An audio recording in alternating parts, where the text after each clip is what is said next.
Living off-grid means that we're always kind of training for disaster, and hopefully we're prepared when the power cuts out, the road access is washed away, and the food is inaccessible. Earlier in the week, the threat of a cyclone seemed far away, and little did we know that this fresh organic food harvested straight from the tree would come in handy later in the week when disaster strikes. This week, the eastern coast of Australia is preparing for a cyclone, and things aren't looking great here. As southeast Queensland and northern New South Wales brace for the arrival of tropical cyclone Alfred. Now, when it makes landfall, it will be the first cyclone to hit the region in more than 50 years. But for now, I'll take you back to sunnier days at the start of the week, harvesting bananas from the orchard. My patch of bananas is going so well. I'm so excited. These are all ladyfingers, and then I've got dwarf Cavendish out the back, and there's some plantains as well. There's so many. So through this tunnel of bananas that I probably planted 18 months ago maybe, they've grown so big, but these are dwarf Cavendish, so they're actually a small variety, so they don't grow too tall, so they're easier to get the fruit. And I've got a huge bunch that's ready to harvest, so I'm really excited. Being self-sufficient is such an important part of living remotely. We don't grow all of our own food, but we're getting closer each day, and at the moment we have bananas, cherry guavas, lychees, and starfruit in season. So banana trees aren't really trees, so I'm a bit wrong calling them banana trees. I think they're technically a herb, not even... I call them banana plants. I don't know what they're supposed to be. But this is like a pulpy stalk instead of like a tree that's wood. And it can be used for lots of different things. You can even weed from it, and there's all these different things you can use from it. So it's amazing to see purpose in everything. I always feel so proud that my own hands grew this much food. But this week, when almost every shop in a 200-kilometre radius has been completely sold out of food due to everyone preparing for this cyclone, it feels even more meaningful and practical.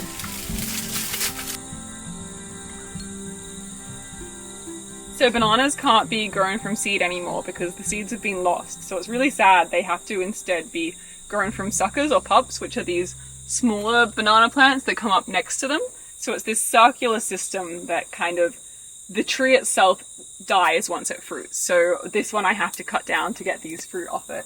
And then once that one has died, it kind of creates these little babies, and that's what these are. So then you can redisperse them around the garden and grow more bananas. So it's pretty amazing because you have like an eternal food source.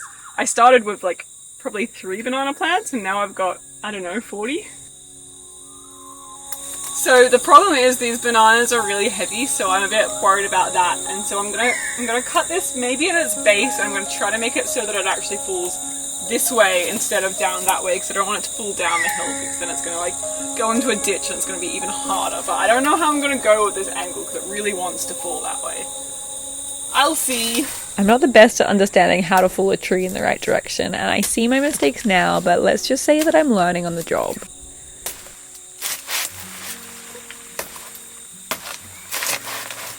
Oh, it still wants to go the other way. So it still feels like it wants to fall this way. This is why I'm too scared to chainsaw trees, because I don't know this kind of science behind the way that a tree wants to fall, but I really want it to come this way so it won't be too heavy. Unless I should make it fall that way. Oh no, it's about to fall right now. I don't have a choice. That's not good. This is where I fall short in banana farming. It's not easy. It's so heavy, and I'm really worried that there's a big ditch here. So the moment I chop this, I think it's gonna fall into the ditch. And like once it is in there, I don't know if I'll ever be able to carry it. So, I don't know, I think I'm just gonna have to try it. I'm just gonna have to see if it works. I don't want to get my hands in the way because these are so sharp. I almost fell in the hole with it, so things could be worse, but they're not great.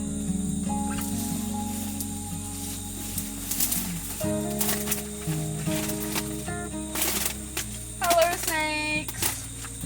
Please leave. Sometimes living off-grid can be difficult. I'm pretty small, and lately I've found that a lot of my time is spent working out how to do jobs like lifting ridiculously heavy things on my own. To be fair, these bananas weighed a whole lot, and I'm not very strong, and I tried my hardest, and I'm very proud.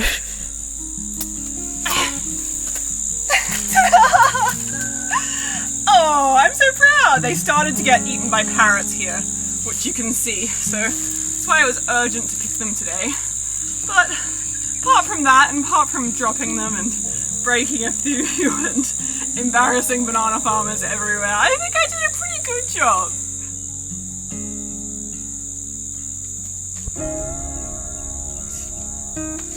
I think the wheelbarrow is the only solution here, because I am not strong enough for this.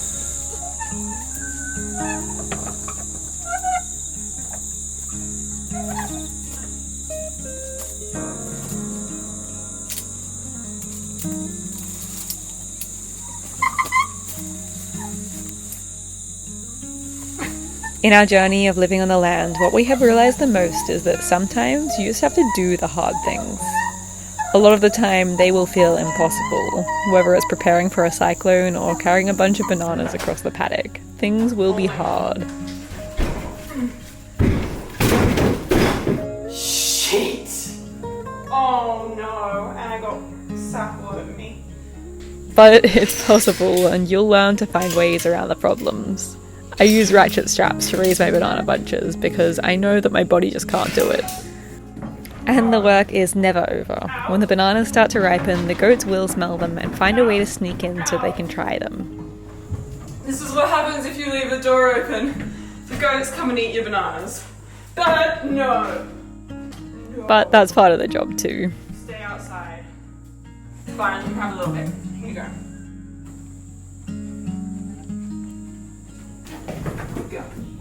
Go. That way. Maggie, chew on your food. Living off-grid has taught us that everything in life is a balance. More than anything, we have learned how important it is to balance hard work with moments of quiet in between. Hey, be nice. I know you're excited. Mom's angry because I gave her a banana. Like the goats who find time in their day to clear weeds, but they also spend hours lazing in the sun or playing on logs. We are always seeking to balance the hard work with an afternoon swim or something that fills us with joy.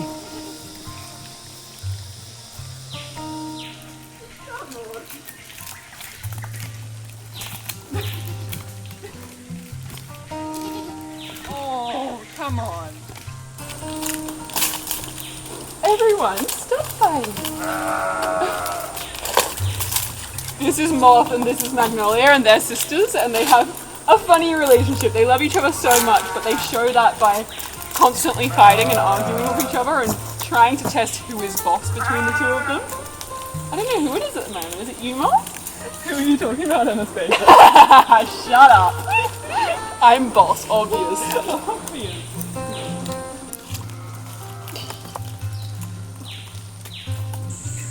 It's when we're able to pause for a moment that we gain a bit of perspective. We're able to realize that the work we do here is really making a difference. The landscape is regenerating and the native plants and animals are thriving. Noticing the beauty of the natural world motivates us more than anything else. There's a big python just there. But living with snakes is one of the challenges we face, and as with everything, we've learnt that the best method is to coexist. The fact that this big, gorgeous carpet python lives there is such an indication of the healthy ecosystem. So we go for a swim and just hope that the snake doesn't come out of its hidey hole and swim towards us.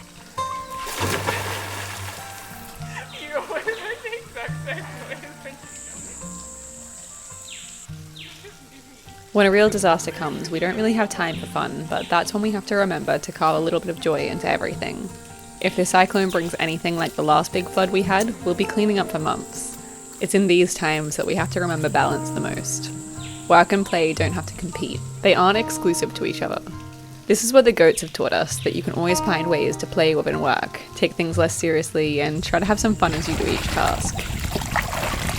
It turns out that I'm way more scared of snakes than Julia is. That was quite an experience to swim while you're thinking that a snake might just come and slither towards you in any moment.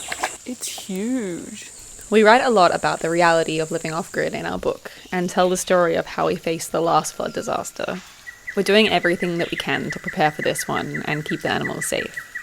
If anyone has any cyclone or hurricane tips, please let us know, because these cyclones are not so common in the area. We don't have much experience and hope all the buildings are strong enough to withstand the winds. We're not sure if we need to tape our windows, but we've moved everything that could become airborne inside. The ducks are going to come into the bathroom and live there, and the goats are happy in their pen, and they also have the structure of the shed that they love to go underneath that, so that'll be a safe spot for them. So there is a tropical cyclone developing off the coast, and it's about to hit, and all of the prediction models are saying that it's probably going to hit here. So we're preparing for a cyclone, which is a bit wild because we actually haven't had a proper cyclone here in like the last 50 years or something. There's been one, so we don't really know what to expect, and everyone's a bit concerned. So we're just doing everything we can to prepare the farm so that hopefully if we get a lot of rain and a lot of wind, things can get away. So I'm clearing these gutters here right now, and there's 1,000 jobs on the list. We went to town and we got stocked up on supplies. We made sure we've got enough food to last us a while, because who knows, last time we were cut off from town for like 5 weeks or something. So if that happens again, we just want to be prepared and have lots of food, but also not much cold food because we probably won't have power. If the power goes out, then everything will go wrong.